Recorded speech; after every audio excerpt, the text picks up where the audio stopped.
নতুন মৌসুমটা স্বপ্নের মতো কাটছে জায়ান্ট রিয়াল মাদ্রিদের। কোচ শাবি আলোনসোর অধীনে আবারও সুখের দিন ফিরতে শুরু করেছে লস ব্লাঙ্কোদের। লা লিগায় রীতিমতো জয়ের ট্রেন ছুটিয়ে চলেছে মাদ্রিদিস্তারা। এবার আরও এক জয় তুলে নিল রিয়াল মাদ্রিদ।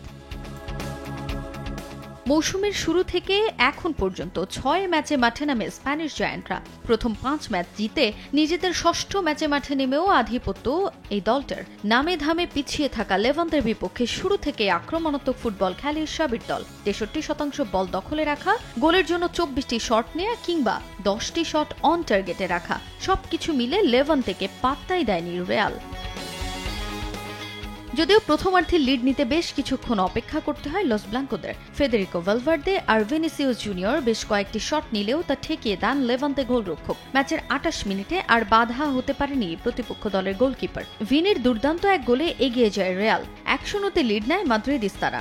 এর ঠিক ১০ মিনিট পর ব্যবধান দ্বিগুণ করে মাদ্রিদের দলটা।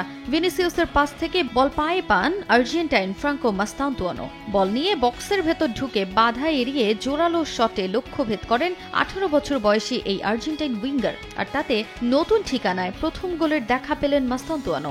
২-০তে এগিয়ে থেকে বিরতিতে যায় রিয়াল মাদ্রিদ।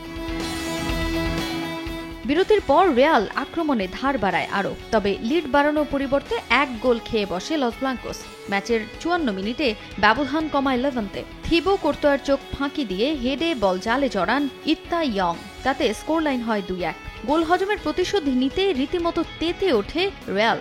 এর ঠিক ১২ মিনিটের মধ্যে ২ গোলে এগিয়ে যায় মাদ্রিদের দলটা। ৬৪ মিনিটে বক্সের ভেতর ফাউলের শিকার হন কিলিয়ান এমবাপ্পে। পেনাল্টি থেকে গোল করে দলকে ৩-১ এগিয়ে দেন এই ফ্রেঞ্চ তারকা। ২ মিনিটের মধ্যে ব্যবধান আরও বাড়ান এই ফরাসি স্ট্রাইকার। আর্দা গুলারের পাস থেকে বল নিয়ন্ত্রণে নিয়ে জালে জড়ান এমবাপ্পে।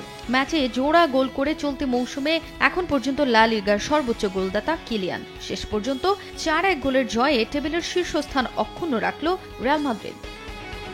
তাজিন খন্দকার, সময় সংবাদ।